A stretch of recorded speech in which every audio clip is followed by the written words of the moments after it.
할렐루야. 사랑하는 대강의 가족 여러분, 오늘 하루도 하나님의 말씀과 동행하는 삶이 되길 소망합니다. 오늘 함께 나눌 하나님의 말씀은 사도행전 15장 22절에서 29절 말씀입니다. 이에 사도와 장로와 온 교회가 그 중에서 사람들을 택하여 바울과 바나바와 함께 안디옥으로 보내기를 결정하니 곧 형제 중에 인도자인 바사바라 하는 유다와 실라더라. 그 편에 편지를 붙여 이르되 사도와 장로된 형제들은 안디옥과 수리아와 길리기아에 있는 이방인 형제들에게 문안하노라.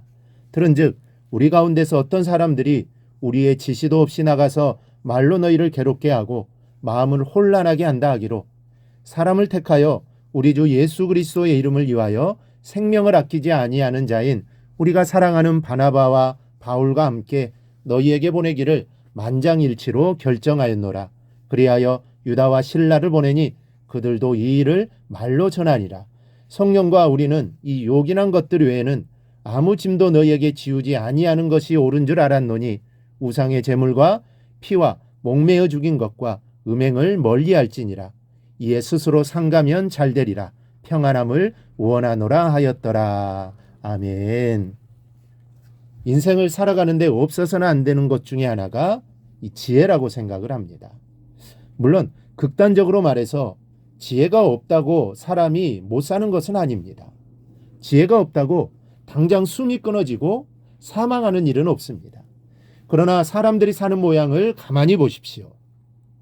지혜가 있고 없음에 따라, 그리고 지혜가 많고 적음에 따라 사는 것이 다릅니다. 지혜가 있는 사람은 어려운 일을 만나도 별로 마음 안 상하고 힘 안 들이며 해결하는 데 비해 지혜가 없는 사람은 쓸데없는 문제를 불러일으키고 사서 고생하는 것을 보게 됩니다.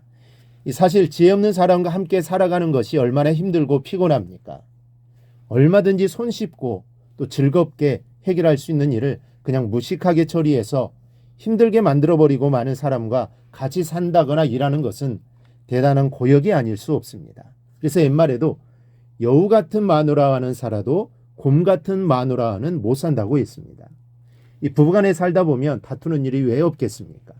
한 사람은 종, 한 사람은 왕으로 살지 않고서야 다툼이 없을 수가 없습니다. 그런데 이렇게 다툼이 일어날 때 해결하는 아내를 보면 두 가지 타입이 있습니다. 하나는 무작정 자기 마음대로 너 죽고 나 죽자는 곰 같은 타입이고, 하나는 지는 척하며 슬쩍 물러선 다음 남편의 기분을 맞춰가며 살살 달래서 결국에는 자기의 뜻을 관철시키는 여우 같은 아내가 있습니다. 남자는 싸움을 걸어오면 아내를 피하지 않습니다. 맞받아칩니다. 그러면 싸움이 일어나게 되죠. 그러나 아내가 부드럽게 말하면 넘어가는 줄 알면서도 넘어가주는 게 남자들입니다. 그러니 생각해 보십시오.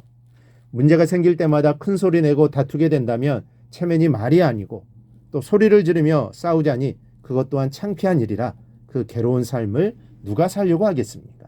그래서 부부간에도 여우 같은 지혜가 필요한 것입니다. 이처럼 지혜는 있어야 합니다. 살아가는 요령이라기보다는 매사에, 그리고 모든 관계 속에서 은혜스럽고 덕스럽게 살아가기 위해서 지혜는 꼭 필요한 것입니다. 교회도 이 지혜가 있어야 합니다. 이를 결정한 다음 진행해 나갈 때 지혜가 있어야 누구에게도 상처를 주지 않고 은혜스럽게 일을 추진할 수 있는 것입니다. 오늘 우리는 예루살렘 교회에게서 이 지혜를 발견하게 됩니다. 이 지혜를 배워서 우리도 매사를 은혜스럽게 이루어 나가기를 원합니다. 먼저는 근본적으로 짐 지우는 것을 두려워했습니다. 하나님의 일을 할 때에는 반드시 이러한 마음이 있어야 합니다. 너는 이래야 한다. 또 이렇게 하라 저렇게 하라고 자꾸만 요구하면 요구를 받는 사람은 지치게 되어 있습니다.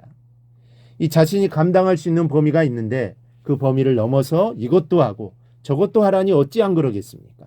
그러다 보니 낙심이 되고 주의 일을 한다고 나섰다가 오히려 시험에 들게 되는 것입니다. 때문에 무슨 일을 할 때에는 반드시 함께하는 사람에게 가능하면 짐을 지우지 않겠다는 생각을 해야 합니다. 이 사실을 본문 28절에 나타납니다. 성령과 우리는 이 요긴한 것들 외에는 아무 짐도 너희에게 지우지 아니하는 것이 옳은 줄 알았노니, 여기에서 요긴한 것들은 부득이, 불가피한 등의 의미입니다. 이는 이방인이 지켜야 할 네 가지 기본적 금기사항은 불가피하게 지켜야 한다는 사실을 말하는 것입니다. 그리고 그 외의 것으로는 짐을 지우지 말라는 것입니다.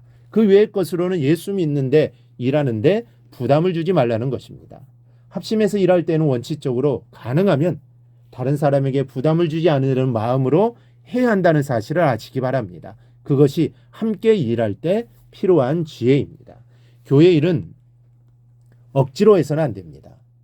자원하는 마음으로 해야 합니다. 그리고 내가 지지 못하는 짐을 다른 사람에게 지도록 해서는 안 됩니다. 그렇게 해야 하나님의 일을 하면서 하나님의 뜻을 이룰 수 있는 것입니다. 둘째는 요긴한 것만 요구했습니다. 방금 28절 말씀을 다시 한번 보면 요긴한 것들 외에는 짐을 지우지 않겠다라는 뜻인데, 이 말은 거꾸로 요긴한 짐은 지우겠다는 뜻도 됩니다. 아무것도 나누어지지 않으면 혼자서 일을 다 해야 한다는 것인데 그래서 일이 되겠습니까? 때문에 쓸데없는 짐을 지우지는 않지만 꼭 필요한 짐은 감당하도록 해야 하는 것입니다. 셋째는 긍정적인 결과를 기대했습니다. 29절 하반절을 보면 이러한 것을 삼가면 또 지킨다면 잘 되리라고 했습니다. 이러면 문제다, 저러면 문제다라고 부정적인 결과를 예상하고 말한 것이 아니라 잘 될 것이라는 긍정적인 기대를 가지고 용기를 주고 격려한 것입니다.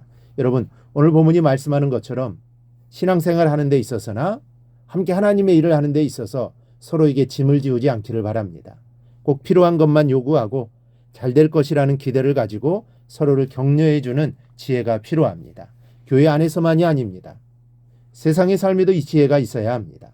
서로의 힘을 덜어주면서 용기를 북돋워주는 것이야말로 우리의 삶에 꼭 필요한 인생의 지혜인 것을 아시기를 바랍니다. 그리하여 세상에서 교회에서 늘 지혜로운 자로 살아가기를 주님의 이름으로 축원합니다. 오늘 묵상한 말씀을 굳게 잡고 삶으로 실천하며 살아내는 대강의 모든 성도들이 되기를 축복합니다.